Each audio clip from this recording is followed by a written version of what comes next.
have another wonderful day. 1 second. There we go. To record. Everyone's recording. Well, yeah. And part 2, Dr. Burns, take it away. Okay. Let's see if I can. All right, we're recording here.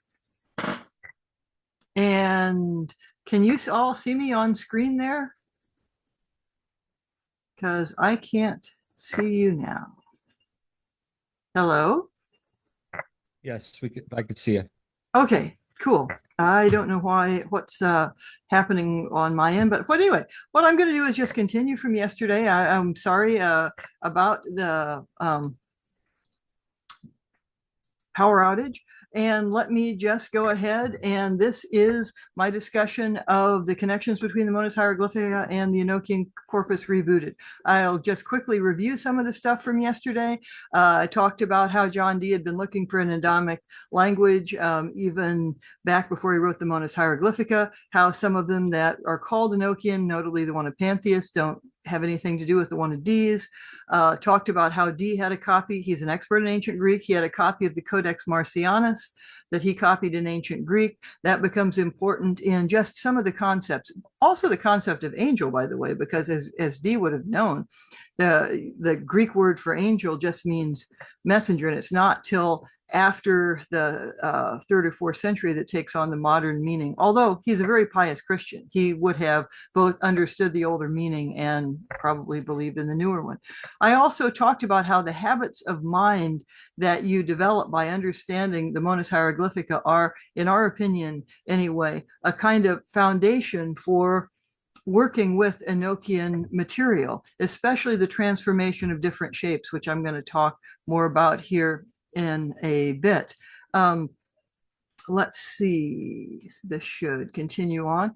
And I'm going to talk a little bit more about the Monad Hieroglyphica. I'm going to use my translation, but I gave you the background of the writing last time. It's 1564. It's dedicated to King Maximilian. 6 months later, or less than that, he becomes the Holy Roman Emperor Maximilian. He's the father of Rudolf II, who's the Holy Roman Emperor in Prague when Dee and Kelly are there doing their Enochian work. And Dee writes about giving Rudolf a copy of the Monad. The better that you understand the Monad, in my opinion, the more you see connections between the two. In fact, the connections and the habits of mind become strikingly obvious. I've got a free class on it. Frater RC has been kind enough to put links on there, so I won't give you that link again today. But remember, the Monad Hieroglyphica is 2 decades before the Enochian work begins. And he publishes that between 2 editions, an original and a revised one, of 120 other theorems of Propoitomata Aphoristica, which basically means like foundational educational aphorisms, the things you need to know everything else. Although it's sometimes considered a guide to navigation, it's really a guide to a lot more than that. And this is also just 2 years after, in 1562, he writes a compendious table of Hebrew Kabbalah. Well, the title's in Latin, and that's my translation of it. And someone, I feel strongly, in the original order of the Golden Dawn or before then, still understood the Monad Hieroglyphica. I think that for a variety of reasons, the LVX symbolism and the analysis of the keyword kind of things is one, but most obviously the knowledge that you need to understand the references in the Monad Hieroglyphica, at least on one level, are like Golden Dawn knowledge lectures with a bunch of ancient Greek things added and some in references to stuff in the Codex Marcianus, Graecus 299. There are other reasons. When you get past Theorem 20 and Theorem 21 and 22, you're basically getting instructions on ceremonial alchemy, a lot like Ose, Zelator, Theoricus, Practicus, Philosophus kind of stuff. Some other things, just peripherally, D makes his number for the Philosopher's Stone 252, which people puzzled over. It does have all kinds of other interesting mathematical properties, but most obviously 3 times 7 times 252, it's times 12, sorry, is 252. So if you think of an alphabet with 3 mother letters, 7 doubles, 12 singles, that's the Hebrew alphabet, right? And then you think of the Sefer Yetzirah, it's the powers of the Hebrew alphabet. Are what combine things. Also, one of the things people forget about, and Dr. Jeffrey Kupperman has a really good article on this, is that there is a sacred geometry implicit in the Sefer Yetzirah, and it meshes perfectly with the Monas Hieroglyphica. It also meshes perfectly with some modern ideas about the cube of space and so on. When Christian Kabbalists pick up the study of Kabbalah, they equate that cube with heavenly Jerusalem, which is shaped like a cube. There are plenty of Christian sites that can tell you more about that, so I won't go into it. But he's an expert in ancient Greek. As I mentioned, copied the Codex Marcianus, and there are 3 cosmogenic, or the story of creation, texts that directly inform the Monas Hieroglyphica. The one that many people miss is Plato's Timaeus, which is a kind of Pythagorean cosmogenesis with the world of being passing through a receptacle to the world of becoming. Then, of course, Genesis and the Sefer Yetzirah are the other 2. I talked a bit about how ancient Greek geometry and perfect forms are absorbed into Neoplatonism, just as Kabbalah gets absorbed into Christian Kabbalah, and this fascination in the Renaissance for sort of tidying up stuff that has become, in the opinion of people then at least, kind of decrepit, fixing magical sigils, practicing angel magic, and that kind of magic being more okay than this kind with sigils you don't understand, that kind of thing. Both Kabbalah and doing geometry the ancient Greek way are in effect forms of revelation. I mean, you're talking to the angels in one sense, and in another, you're not doing anything different if you consider an angel as a messenger and take it out of the Judeo-Christian concept. Contemplating the world of perfect forms is something that you're having help from with. And we've already had an earlier presentation talking, among other things, about what some of the ancient Greek concepts of that would be. And I mentioned how then when D is working on ancient Greek mathematics, doing it the ancient Greek way, as he would have, if you walk past his house in Mortlake and you were clairvoyant, you'd probably just see astral forms all over. I feel very strongly that one of the shortcomings in the Western mystery tradition is working with energy all through your body. So what we're talking about are mental ideations, but something in Dee's life, in my humble opinion, was making him run energy all through his body. Same with Kelly. We just don't know what it was, okay? I have my students do exercises, and you all may do the same. And whether it's yoga or Reiki, I mean, the best Enochian class we ever taught was with people who were all Reiki practitioners. Man, could they move energy through the body. So you get that hooked up to your mental ideation, and you're really doing amazing stuff. There are some people who still insist that D didn't know Kabbalah, though he says he's explaining this Kabbalistically. So I want to show you D's likely source of Kabbalah and tell you why it is important. First of all, what you're seeing here is a screenshot of Porte Lucius, or the Gates of Light, by Joseph Gicatilla. He was a student of the great Spanish Kabbalist Abraham Abulafia. A translation of this work is done by Paulo Riccio, or Paulus Ricius. And Ricius is one of, and probably the biggest sources for Johann Reuchlin's Art of Kabbalah. So that's the stream of Christian Kabbalah. Now, yes, if you look at this diagram of the Tree of Life, there are many, many others. You can watch Justin Sledge on that and see this picture, but it's one of many. But it becomes, in my humble opinion, the most common among Christian Kabbalists. It's sometimes called the Kircher tree, after Athanasius Kircher, who is almost a century after D, but he's also the person who plagiarizes the heck out of the monad, has a glyph in there almost like what you see in Theorem 23, and in fact gave me kind of crib notes for understanding the monads. And it's not only me that says that. I mean, most D scholars now, all of them that I'm aware of, like the whole Cambridge D crew and the people at that wonderful program in the Netherlands that I can't think of the name of right now. I mean, it's all a given and in a number of different articles that Kircher is just going through the hieroglyphic monad and taking stuff out of it. So now you don't get some of this stuff in Dee's library catalog. Dee is the only person I know of where you get an argument like, well, he couldn't know that because it's not in his library. And it's like, oh my God, I know lots of things that aren't in my library. Not only that, a book like the Codex Marcianus would be very secret. Even if he had it in his library, he's not going to list it. So how do we know that he had it?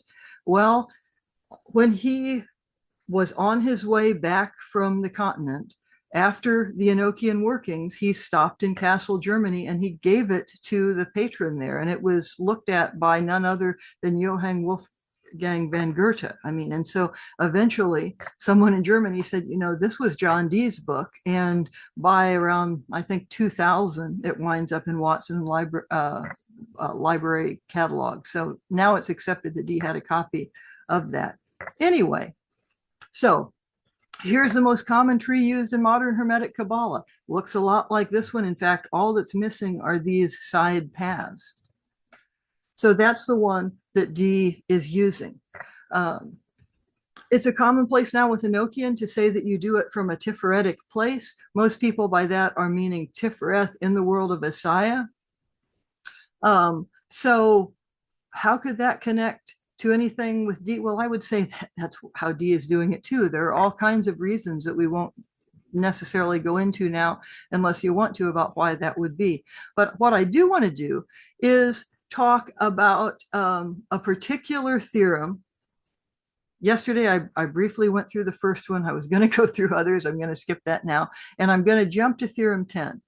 He's played with a lot of things that mesh more with Greek geometry than anything else, or a non-Kabbalistic notion of Genesis than anything else. And it's pretty easy to mix those two till you get to 10. But one thinks, he said he's explaining this Kabbalistically. Well, where are we? We're in Malkuth.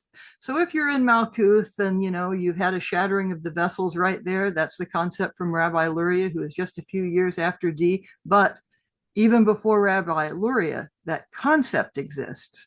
So you're in Malkuth. You don't necessarily know about anything up here until you start to study. And suddenly in Theorem 10, you start to realize a few things. For more on this, I've got that whole class. But 10, first of all, it's been equated with the Tetractys. Now it's equated with the 10 Sephiroth. And there's a really important point in this theorem where somebody realizes, especially if they are prompted, which was the whole point of my course, that the first 10 theorems have been, among other things, been looking at the Sephiroth before the world falls, in an Edenic world, before the shattering of the vessels. So to make the monad equate to it, you have to flip it upside down. Well, I remember when that occurred to the two of us, Alan was working on it with me, and we both were like, oh, you mean you've got to flip it? And then I looked at my copy of, or my printout of, basically, the Frankfurt edition, the second edition of the Monad Hieroglyphica, which was also in Dee's life. And on the back, as if to give a prompt, they've got an upside down Monad Hieroglyphic. And I remember, gee, 10 years ago, I wondered why that was. Now I get it. And then everything fell in place. Let me show, there's, I mean, even the word monas is upside down. This is the book right side up. You maybe can see there are letters that have bled through. So it's sort of a prompt. There are only a couple differences between the 1564 copy and the 1602 one. And it all seems like they're prompts, like people are having trouble getting this. Maybe this will suggest it. Anyway, as you're going through and working your way through this cosmogenesis, after that, you realize time begins in Theorem 11 at Aries of Aries. So he's using this dodecahedral astrological system instead of decans, the one we use now. And the root of it is dodecahedron, the perfect shape in the cosmogenesis of Plato. An important concept to work with is spatial measures equating to temporal measures. But because the world is fallen, they're going to be slightly off, right? So a circle has 360 degrees. A year, you're going around the sun, or around whatever you consider you're going in 360 degrees. But we have 365 days. It's a bit off. So this measure of offness is a measure of the fallen world. So in that middle part, he has various projections, some of which you see in things like Golden Dawn knowledge lectures, like Venus on the Tree of Life, Mercury on the Tree of Life. He gives different planetary glyphs. He tries to clean them up. That's that whole project I've already talked about of cleaning up damaged forms. I think he has Mars on the Tree of Life. I think one reason we don't see it a lot is because his Mars glyph is so different than what we use. It's just not terribly helpful. Now, let me walk you through some of the kind of flips that go on here that will relate directly to the Great Table of Earth before I get to the end of this presentation. So he talks a lot about the ternary. That's any group of three. It can be Father, Son, Holy Ghost. It can be the triple goddess. So for D, it's probably not. It can be a triangle. It can be a tetrahedron. Quaternary, group of four, same thing. Now, he makes a big deal multiple times through the hieroglyphic monad about this cross where my cursor is here, the cross of the elements. And he'll say, well, it's both a ternary, and by a ternary, it's this line is 1, this is 2, and where they intersect is 3. The quaternary is if you displace this point, then you get 1, 2, 3, 4. And he seems to make such a big deal about it that it's kind of weird. And he goes back to it again and again, and he does all kinds of things with it. The main thing one has to be able to do to understand the monad, along with knowing the context, is to be able to visualize something very important in ceremonial magic, right? So anytime you see a circle, it's also a sphere. If you understand that their religious idea of a sphere from Nicholas of Cusa, the one repeated by Crowley, that its center is everywhere and the circumference is nowhere to be found, then it's also a hypersphere. Okay, back to the cross of the elements. The cross of the elements, he said, is a ternary and quaternary. He's talked about the displaced center point as becoming a fifth. Put that on the back burner. He talks about it as a rectilinear cross. Recta both means a right angle and the good. It's part of the Gnostic ascent of the one, or the Platonic restoring of the good by rectitude that allows an apprehension of perfect forms and so on. It's going to be very important by the time you get to Theorem 20, but just, all right, so we've got a cross. Now, that's 4 right angles. Separate them out. So you know you have the 4 right angles. Flip the middle part of the angle out, you get a square, right? You're all following with me so far. So this cross of the elements, the center is flipped out and it's become a square. Well, then it's just one more step to flip it into a cube, right? And what he will do by the time you get to Theorem 20 is this middle point becomes the displaced center. It's the stone the builder rejected. He uses a lot of biblical terminology, and it becomes displaced into heavenly Jerusalem. So it's the same point. You've got 2 cubes. What it appears he's doing in that theorem is he says he's giving you the solution to one of the foundational problems of ancient Greek geometry, the doubling of the cube. Yeah, there's a squaring of the circle, doubling of the cube, trisecting of the angle. Well, his geometric solution doesn't work because you can't do it with a compass and straight edge. And if you look at that theorem, which is a brilliant theorem, he's also doing some covert things with conic sections that do work, while he's giving you this metaphysical thing, which today works, but it would work by having a hypercube that rotates through its center. That's the form that you're going to get with the Great Table of Earth. So anyway, you displace this fifth point. It becomes a crowning point of spirit. That sounds, by the way, a lot like portal initiations used in certain orders, like the cross of the elements, and the center becomes this displaced, and you have this pentagram. It also, if you don't want to bind yourself by time, it's kind of wild in that this pentagram, where now in effect what you would have are four side walls that imply a cube, and this middle point raised up here, and that's a pentagram. That doesn't work as a pentagram. Well, what it works as is, if you bring it down and you make that your inner point, your Shekinah L point is how we use it when we're doing our modified pentagram, because the pentagram has some really fascinating properties that Dee could not possibly have known, but which work perfectly with this. What are some of those? Well, if you inscribe a pentagram in a pentatope, it's a fractal form, so that's easy enough to do. So you, in effect, have a pentagram with a pentagon around it.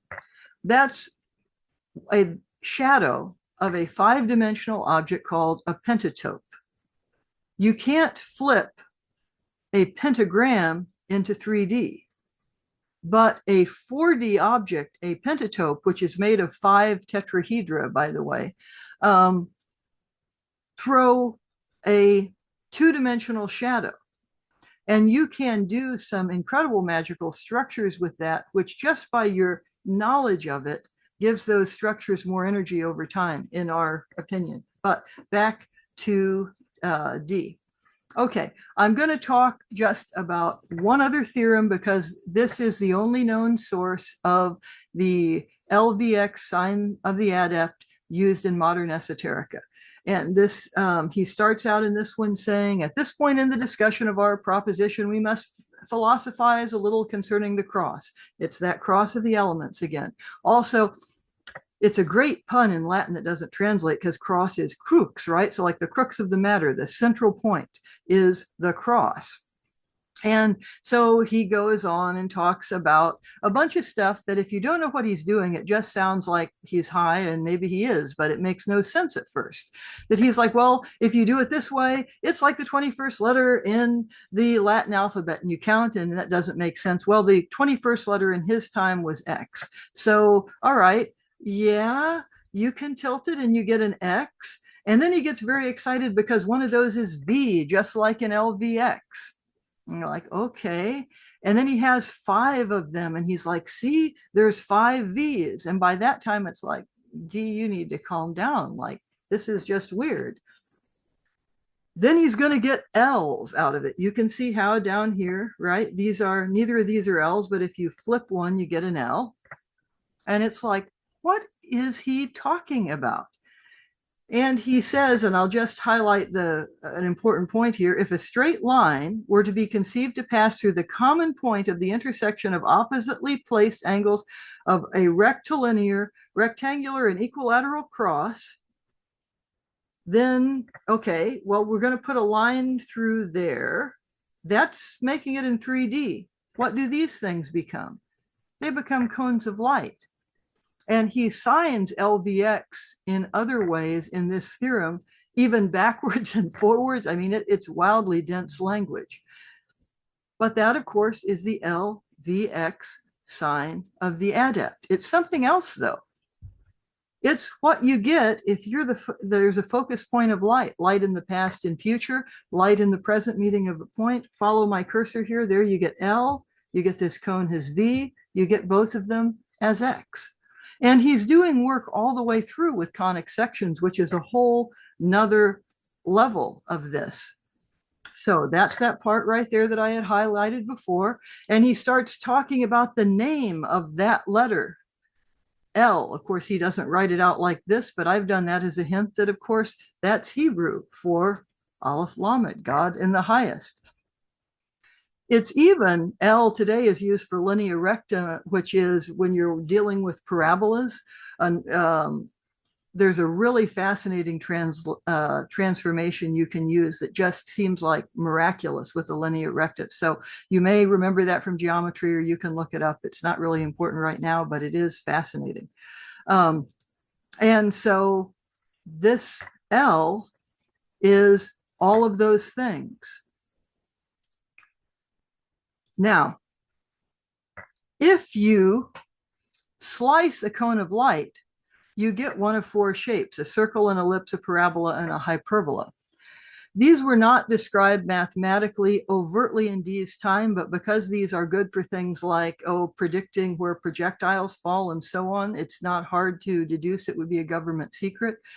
A student of Dee's, who also is godson, his name was, it's either Thomas Diggs or Leonard Diggs, and I forget which, is the first person to describe this the way we would today, which is trigonometrically using numbers. But certainly the idea was known in ancient Greece that these things are part of the study of conic sections, and that connects to cones of light. And maybe you even would visualize these things of light. So to give you another drawing of this, okay, here's that cone we had. You slice it, your line is now going to become a plane. You flipped it from a line 1D to a plane 2D, and you're going to cut this 3D thing here, and you can get a circle, you can get an ellipse, you can get a parabola, which is one way that in Theorem 20, he'll solve this doubling of the cube problem. It's a covert way, not the hypercube way I talked about. You can get a parabola, but if you run it through this point, like he told you to, all you can get is a point, a line, or a cross.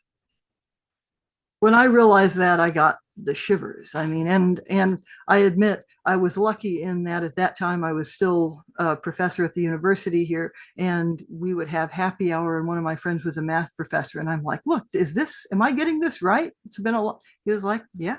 And then he showed me how a linea recta worked and everything. Okay, and there's 7 forms there, and here is a ternary, and here's a quaternary. The ternary is always superior to the quaternary. Okay, now, from just this stuff that I have said so far, it may not be obvious, but I'm going to explain it. If you jump ahead to the Enochian work and you see something like a Pele ring, it would kind of blow your mind. Now, the Pele ring is the first thing that shows up, right? In 5 books of mystery, this is in Liber Primus. So,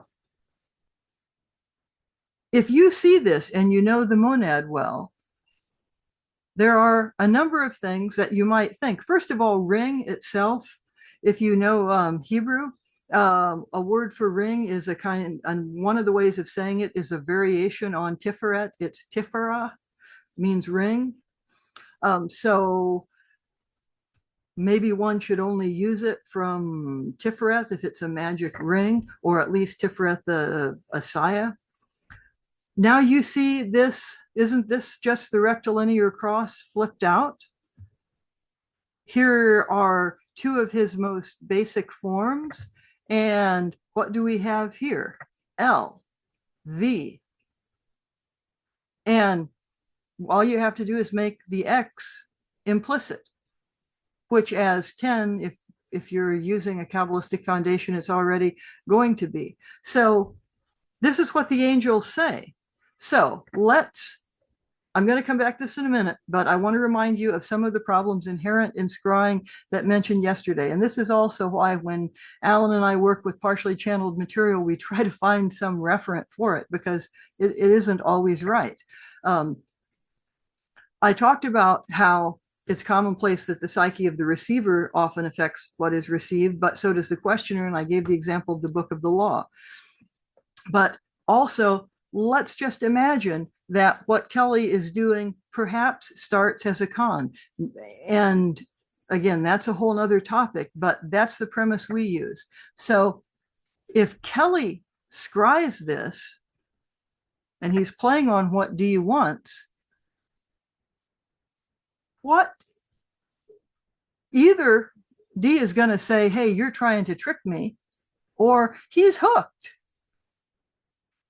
Someone who knows the monad would think, wow, Dee's right. These are universal. It's not as we might say today, a more modernist interpretation that these are culturally bound. It's like, no, these are true perfect forms. And in the Monas Hieroglyphica, oh my gosh, look at this. D has meshed the ancient Greek and the Hebrew and Latin. Oh, wow. You can see how that could be both true and a great con. So I think the Pele ring works. Am I convinced that Kelly scried it from the angels? No, not really. But it's influenced by the Monas Hieroglyphica. Now, I'm going to go ahead to some other examples quickly. The two I'm going to talk about quickly are the Seal of Amet and the Great Table of Earth. This is from Lon Milo Duquette. He posted it on his Facebook page, and he's made his whole book free online. But please don't use this for anything but educational purposes.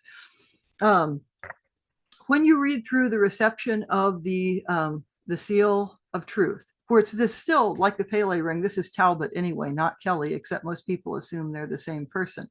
You get a sevenfold table with archangels we would recognize, right? Zapkiel was Saturn, then Zadkiel, Kumael, Raphael, Hanael, Michael, Gabriel.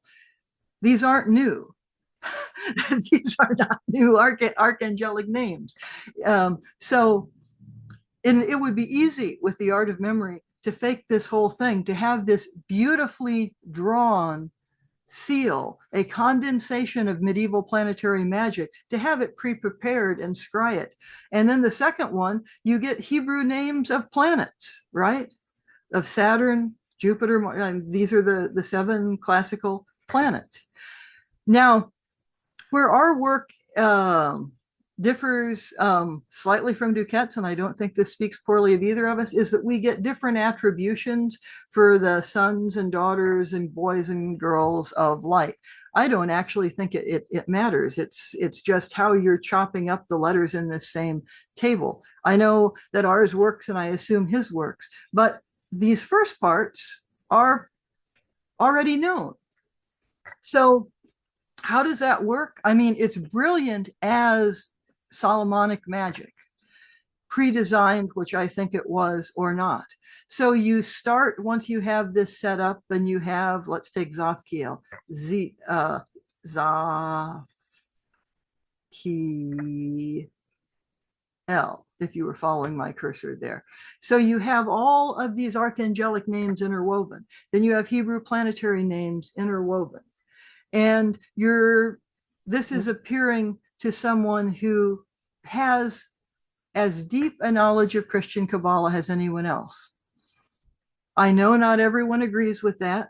Justin Sledge, for example, doesn't agree with that. I think he knows more than I do about many things. I think he's a very smart person, but I know the Monas Hieroglyphica intimately very, very well. And it doesn't make sense unless you bring in a deep knowledge of Kabbalah. And conveniently for us, it is almost identical to contemporary Hermetic Kabbalah. Why? Well, D is the source of it, is one reason. Now, there are some words in the Monas Hieroglyphica that help us in Enochian also. And here is one, elementata. It sounds like Hakuna Matata, but it's not. It's elementata. Until recently, it was wrongly translated as element, but element is just elementa. So I don't know what people thought. Maybe D is getting all fancy and saying elementata. But what an elementata means is the first mixture of 2 elements, and it connects to all kinds of alchemical concepts. So say here, fire and earth. The first mixture of fire and earth, fire of earth, would be an elementata. Or the first mixture of earth and water would be either earth of water or water of earth. Now, you've heard of those before with the Great Table, right? Those are elementatas. It's not a concept widely used even in the Renaissance. It's more a 12th century idea, but D uses it, and you see it not only in the monad, you see it in the Great Table of Earth. So earth mixed with air might be earth of air. You see it Great Table of Earth. One thing you might notice here is there's no fifth element, there's no ether. The crowning point of spirit, what does that become with the holy table? We'll get to that, but it depends. You can break out the watchtowers and have a crowning point of spirit being the seal at the top, but you can also look at the whole thing as having the crowning point of spirit being the tablet of union, which is connecting the outside to the inside. In the alchemy of Dee's day, most notably in that of George Ripley, and you might want to see the work of Jennifer Rampling about that, particularly her work on Ripley's wheel, you get the idea of squaring the circle, not in the ancient Greek way at all, but the idea is that the element of fire becomes the element of earth by losing part of what is associated with fire. And as it loses that, it turns into earth. She's got a whole article on that. It's a brilliant article. It won't help you with Enochian, but I mean, that whole idea of squaring the circle, when you read about it in alchemical poetry, that's part of what's going on. Now, Dee will use this structure blank of blank a lot in the monad. The most famous place he does it is a word he makes up, which people try to figure out the word, so that's why it's the best known. The word is gameia. He says that his seal, his monad glyph, which he calls his hermetic seal, is a gameia. And he says this word comes from gamos, Gaian. Gamos, like in Hieros Gamos, Gamos is a wedding. But this is the earth of marriage. Or he says the terrestrial seal of this conjugal influence of what? The heavens with earth. Kind of like you'll later see with the Great Table of Earth. So he puns on the Hebrew word for a talisman and an amulet, or cameo. As there's also a cameo you get as a magic square, and Gaia, the Greek primordial goddess. I mean, all this stuff is just packed into that one thing that is the earth of marriage. The Great Table of Earth, of course, is full of elementatas and works in ways like the wheel if you flip it into multiple forms.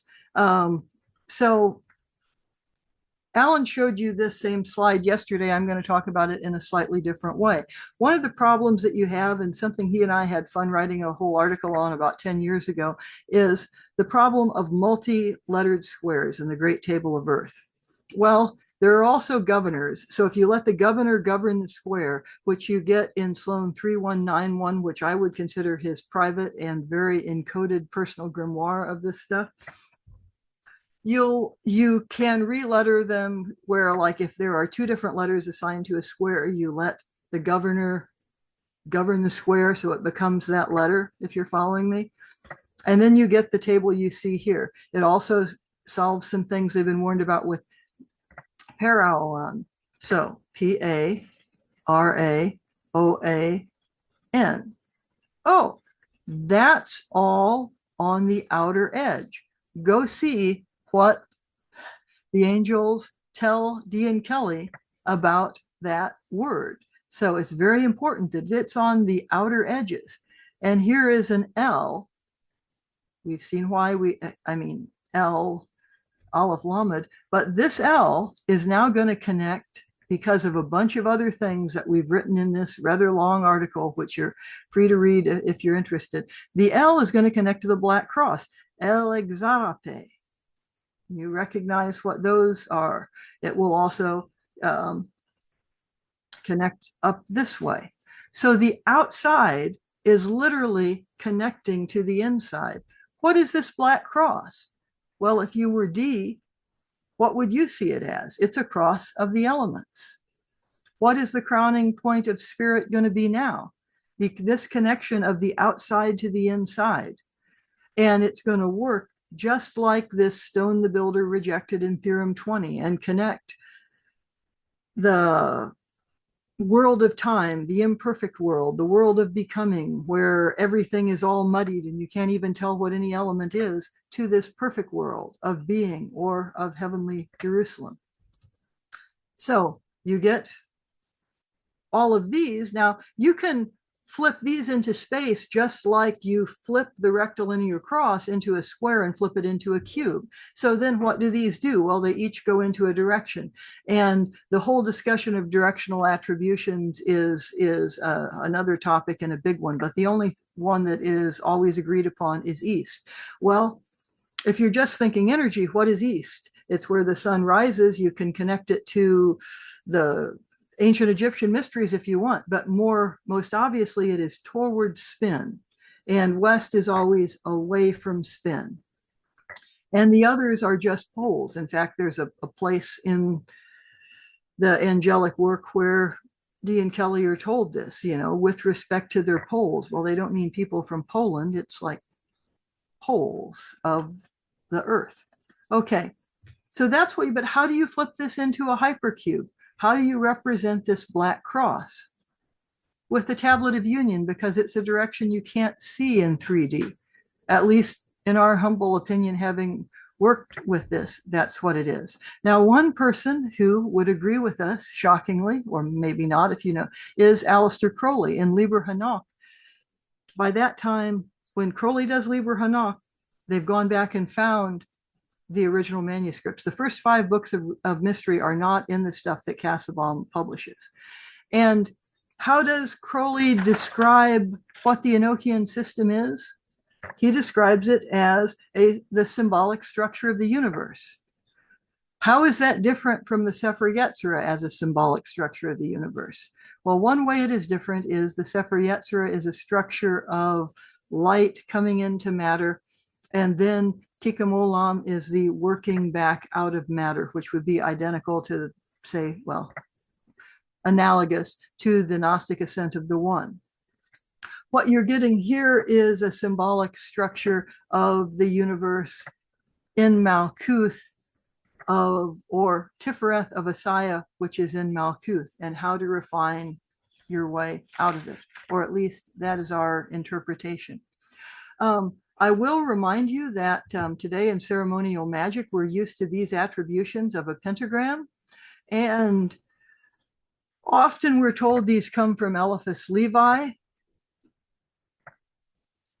Kinda. Levi did truly amazing work, but they, before then, come from the Great Table of Earth. If you let things like the talisman at the top be the spirit point. So here's a quadrangle of earth, right? But this is the spirit of earth. Earth of earth, water of earth, air of earth, fire of earth, back up to spirit. It's a pentagram with exactly the same attributions. So just as a wrap up, there are a lot of Enochian concepts that seem foreshadowed in the Monad Hieroglyphica.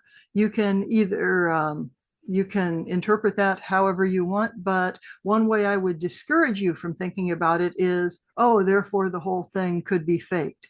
The Pele ring, I think, was faked.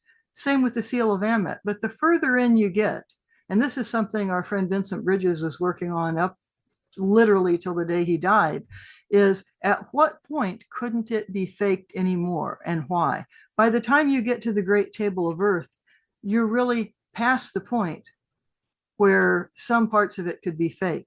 One of the things that has never been explained is Liber Logaeth. Well, he took this, Vincent Bridges did, and Alan and I agree with him, as simply a tuning operation.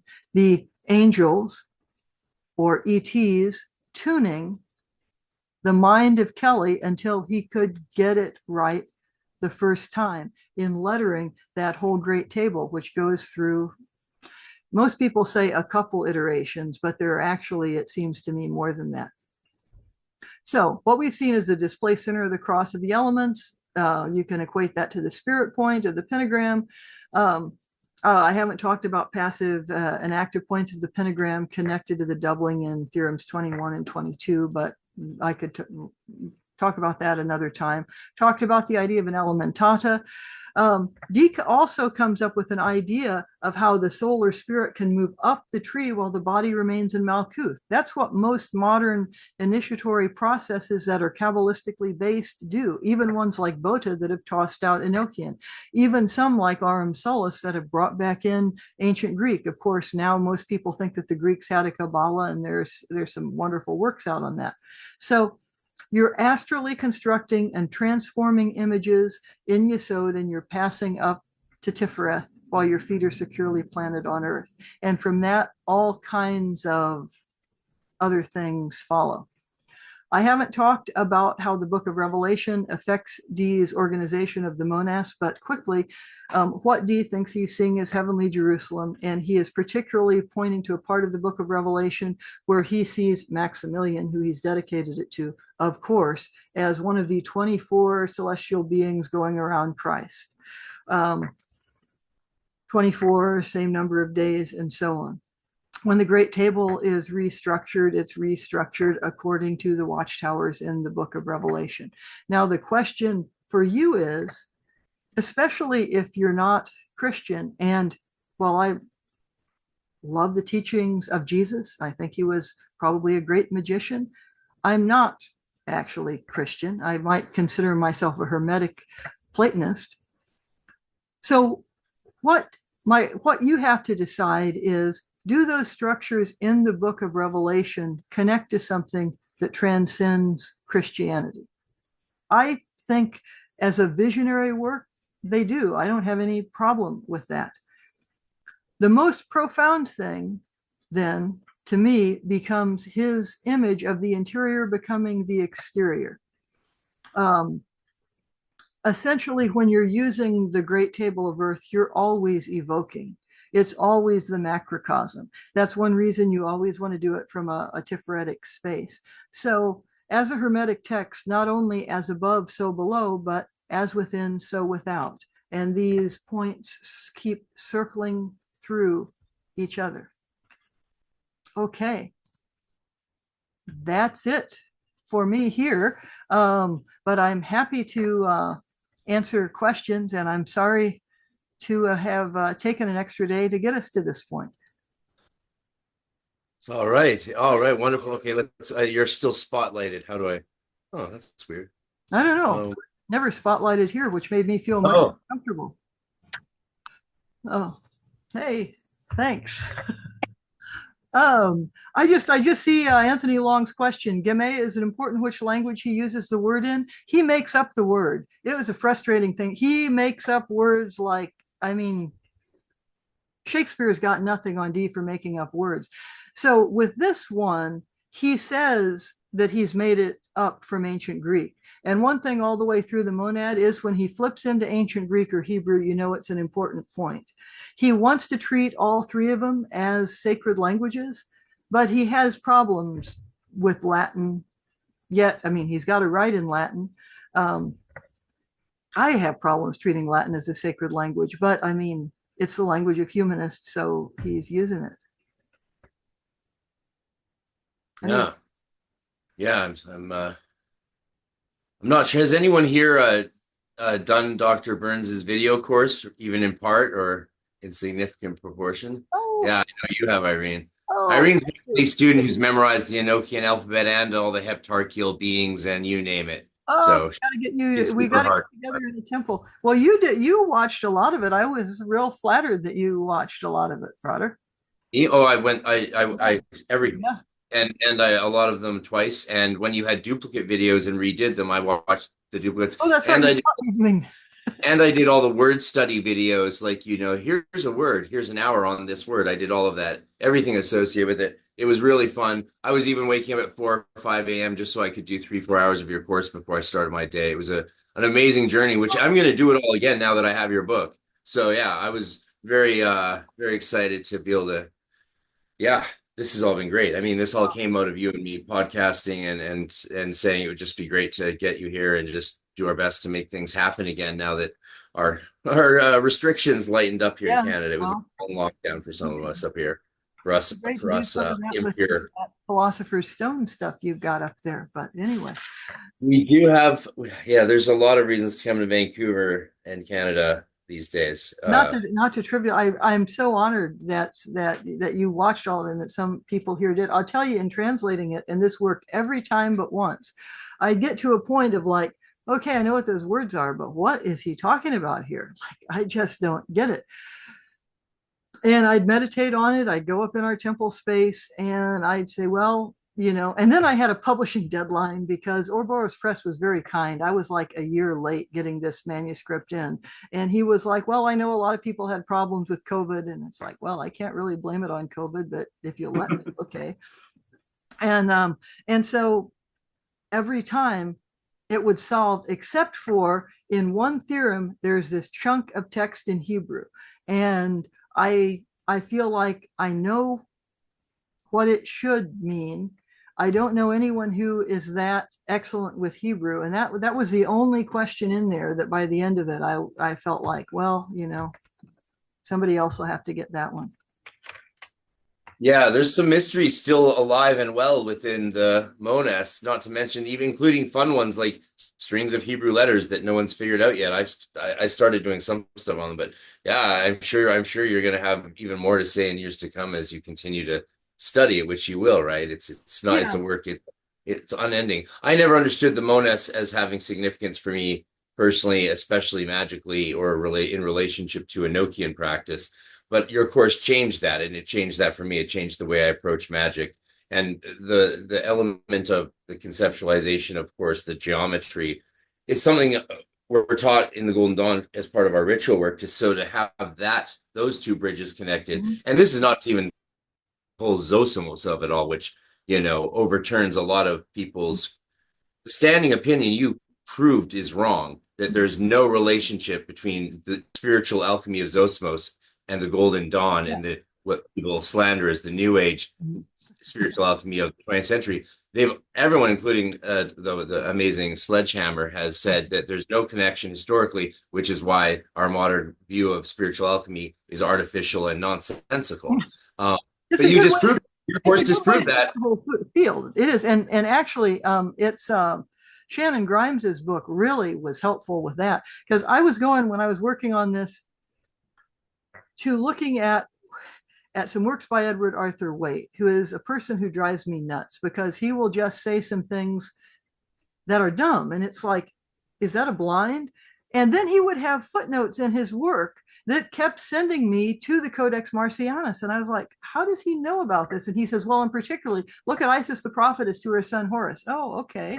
It's like, how does he know this? I mean, he had some really good source or teacher or intuition or something.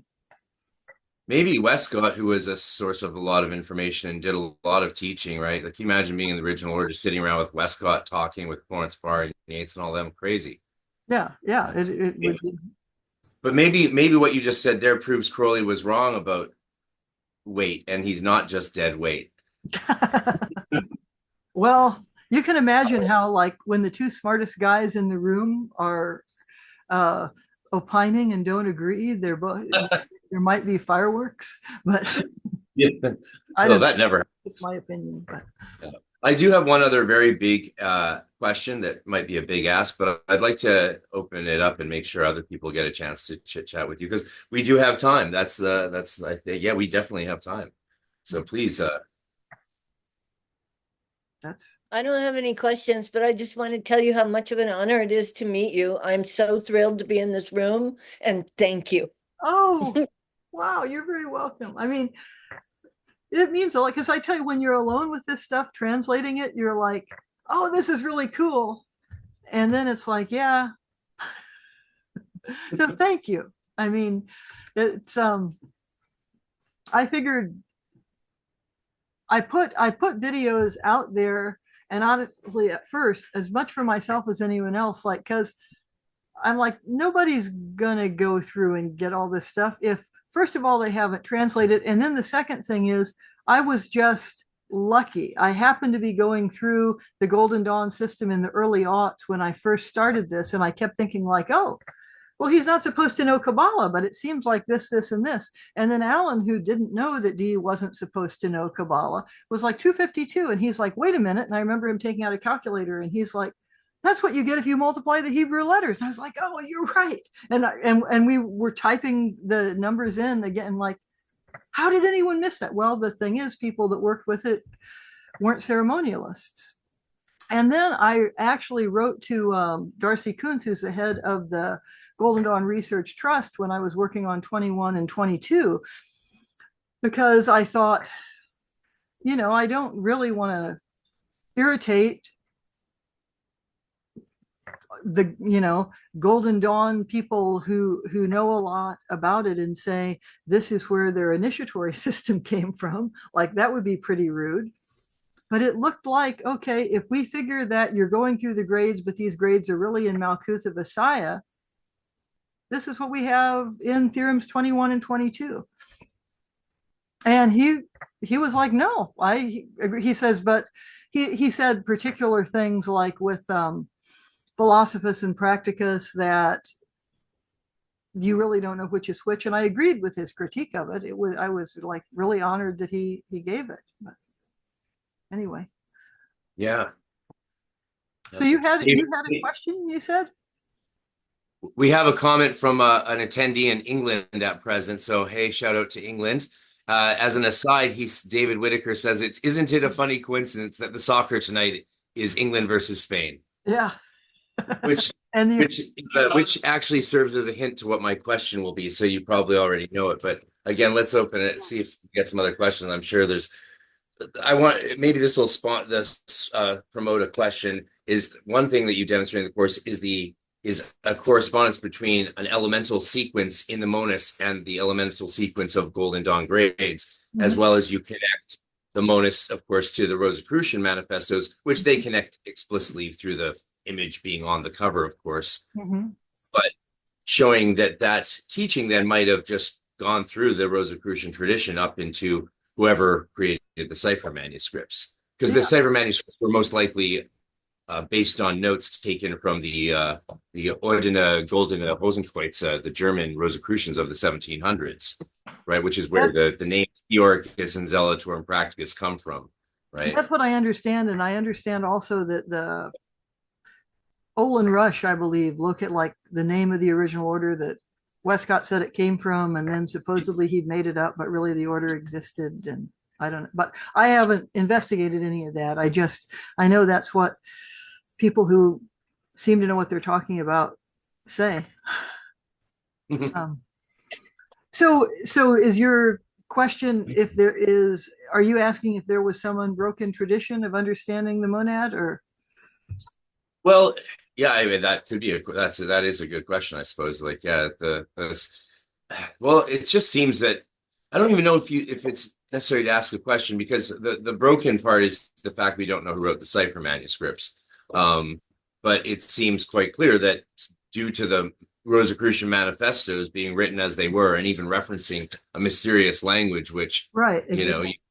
you have suggested is a reference to Enochian, which makes a lot of sense, of course, especially when you consider that the Monas is on these documents, and many of the people who are part of that early Rosicrucian movement were influenced, if not directly, then by their teachers and other influences. Right, and I think there are legends. Certainly in Ashmole, you see legends of things going on, and the manuscripts aren't there. And then Casaubon comes out. One of the things people don't know about Casaubon is, he's very negative towards Dee. Of course, he'd get himself in a whole lot of trouble if he wasn't. And I'm not saying that he likes Dee, but it's like he can't really publish from any other point of view. And his father, whose name I forget, but Isaac Casaubon, is this incredible humanist who knows multiple languages and was in the areas where Dee and Kelly both were, and certainly knows the stories really well. Now, you can't prove that he passed them on to his son, but so Casaubon publishes this, and then you get to the whole bit of people looking for manuscripts in Dee's backyard, like the Cotton family, who were great antiquarians. If you studied Beowulf in school, Beowulf, the only copy is Cotton Vitellius something, because it's from the Cotton Library, and that's also where the Pearl poets and that stuff, it's the Cotton Library. So it's this family that is like digging up the lawn and more like looking for documents. It's like, okay, there's some legends around about something. It's also my opinion, and shared with a few others, that this whole story about what happens to Dee's manuscripts, how they break off right at a certain point. And then it's like, well, really, it's it's like the time-honored bit of blaming the help, which is a little annoying. It's like, well, she was so dumb. She just cooked pies on them, but bless her heart. I just think it's a bogus story. And, but, can't prove that one way or the other either. Well, I'm glad you have that opinion. It's always nice to hear some diverging view on those sort of myths, modern myths of magic, and yeah, the pie thing. It's wild. It's wild that they were found in the way they were found as well.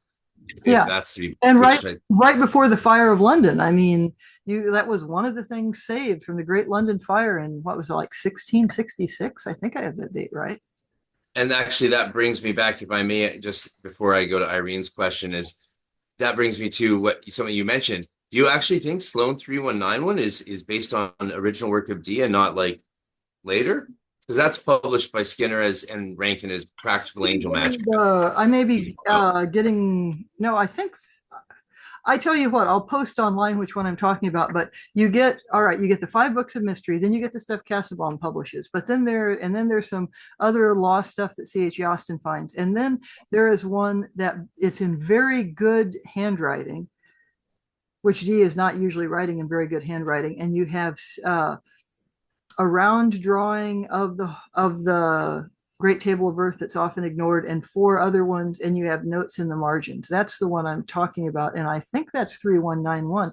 The one Skinner is talking about is associated with Dr. Rudd. I think this has the maybe I'm misremembering the number. I'm talking about it in my presentation, so maybe I'm just anyway. Well, by your presentation, I will go up and check, and I'll have the right number. That's right. Irene, what's your question?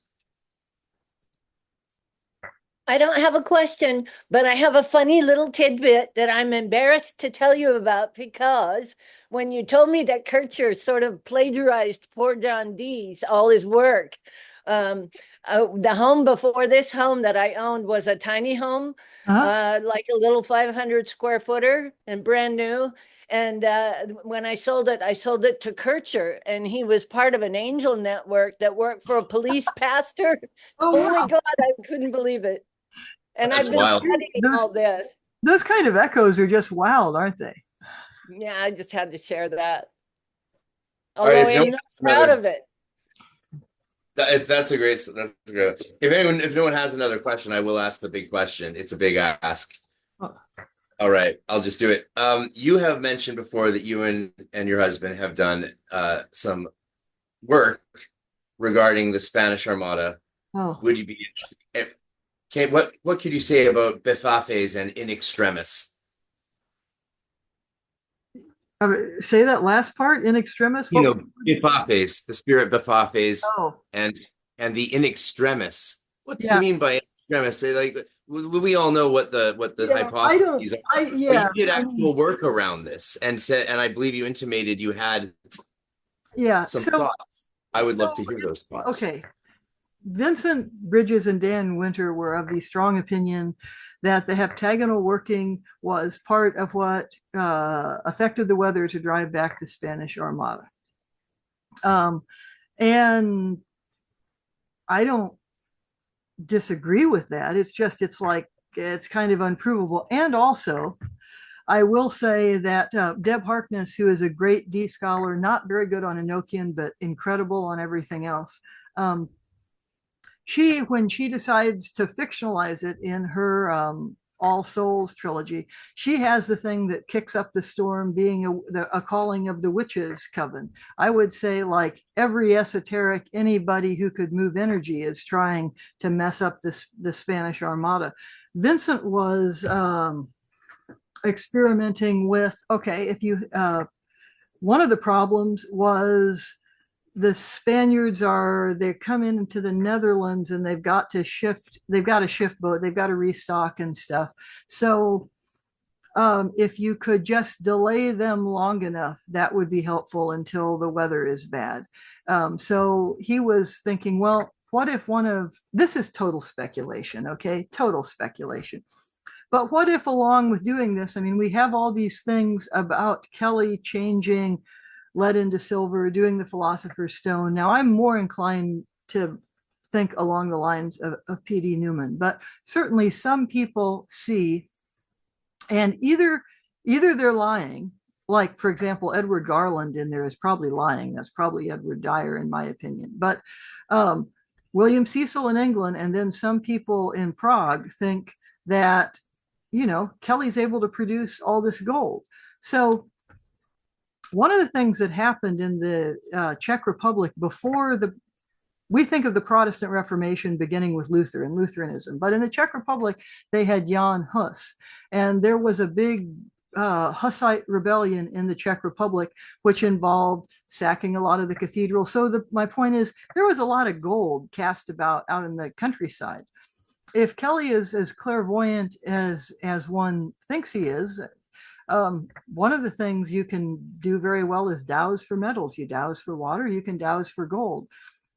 So it's possible that Kelly was out dowsing for gold, but there had to be a bunch of gold from somewhere, not necessarily from changing lead into gold, to pay off people in the Netherlands to be really slow with any help they gave the Spaniards. So, I mean, I think that was part of it. And was there a big Enochian working? Oh, I think so. And if you have people who are really good doing that, and a lot of them, you can affect the weather.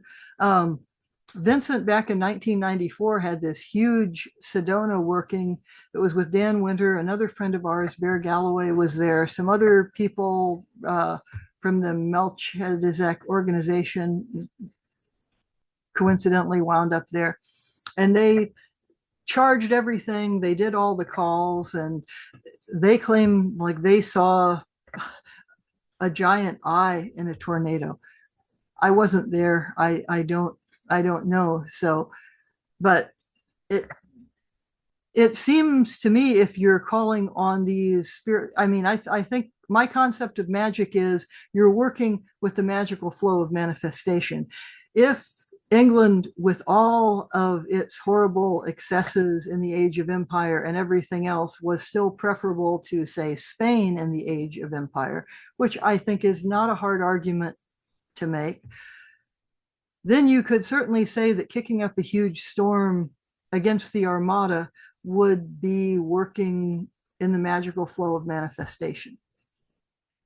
But I also really don't, really shy away from ever saying, like, I mean, look at the horrible things that happen there all the way around. It's like war is not a good thing.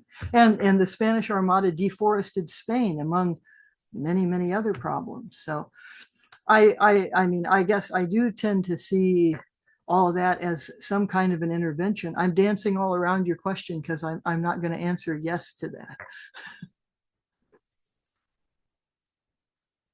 Yeah, it is, of course, a big source of speculation amongst Enochian practitioners, because we'd all love to think that Fafes could do stuff like that. I know I have a pamphlet I've been writing for a while on ethics in magic, and using that as an example as to raise the question. Right, it's a good model for that, studying the question of ethical magic. But the more I pulled on that thread of what exactly went down, the more I realized there's more to it, and so I have not yet finished that research. But to see what you come up with. I'd love to see it when you are done. So it's an appropriate time in the world to talk about the ethics of battle magic, I think. Yeah, no kidding. Maybe tell people a bit how to do it if they want. I don't know. If a worship was coming towards my home, I'd like someone to tell me, but give me at least one option. There's not much we can do. Myself, Yeah. All right. Yeah, that was the question. So thank you for answering everything. This has been wonderful. Do you want to grab a tarot card, or should I? Why don't you? I'm not sure where our deck is. We kind of. No problem. All right. I have a question. Yeah, go for it. Terry, you mentioned that you have a miniature model of the table, the great table. And I wondered if you had a small piece of it that you could just pick up and show me, like the great table. Like the mini one, the little tiny one. Well, they're hanging on the wall upstairs. I could go get it and bring it. No, don't do that. That's okay, but thank you. Yeah, we're that strange. We have portable ones up in another room turned around against like, yeah. I think that's a great idea. Thank you, though. All right, here's this card, and it's so appropriate in my opinion. So here's the door prize question card. Guess away, and you will win a rock. Best prize of the weekend, a rock. By Aleister Crowley. It hasn't yet arrived from Boleskine, and apparently one of the people is chewing out the other people there for not having it arrive, so I can show it to you all yet. But we won't worry about that. It'll arrive eventually, and I'll send it off to the winner. So let the games or psychism begin. Not the star. Temperance. We're back. Temperance. Not temperance. No. You can write or speak.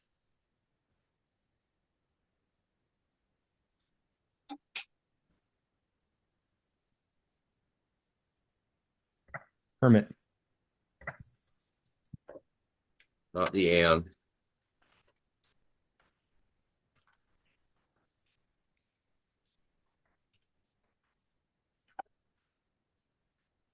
Says Hierophant, Ocean.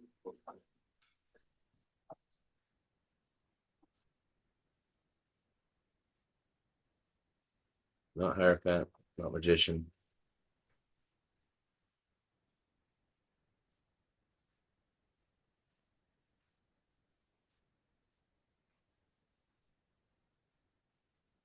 Guess away. Do you want a hint? If I give a hint, there's too many people who have been tested and know their correspondences back to front. If I give a hint, it'll just give it away. Describe a person in the world today who exemplifies the card. That was a setup. Don't do that.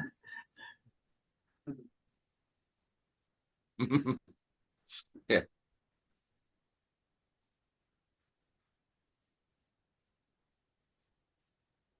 If you stop guessing, I don't know what to do.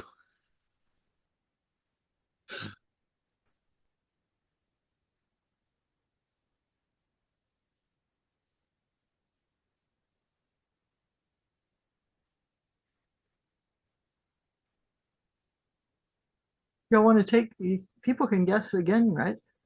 Yeah, just guess away. Terry, can I ask you one more question on your portable thing? Yeah, sure. Why don't we just finish this door prize first so that we can move on? Like, yeah, not the sun. All right, I'm gonna give a hint, but this is someone's just gonna get it. Okay, fish. And Yeah. if you know your correspondences, I just told you, but so if you know, maybe you'll let someone guess. Who? Death. Yes. All right. Steve Desert Wolf, I'm glad. You said that, correct? Correct. Vegas in the house. All right, sir. You have won a rock. But it's a special rock. You do know what it Yes, is, right? I know. Okay, so Yes. cool. I hope you will display it prominently on your mantle or use it as a paperweight or who knows, turn it into powder for your abramelin and use it to burn your insects on. It'll be fun. It'll be fun. And thanks to the Boleskine Foundation for doing this. They would definitely love to have us do some sort of event there in the future, they said. And so, yeah, Scotland. Maybe after, if we can pull off Prague and Dee's birthday, maybe the year after that we can go to Scotland. Who knows? Oh, The future is golden. yeah. It's perfect. The world is in harmony and peace, and all shall be well, as Julian of Norwich loved to say. We're projecting what we want, into the world. Okay, I should have stopped the recording before now. Oh, I'm going to stop here too. Time for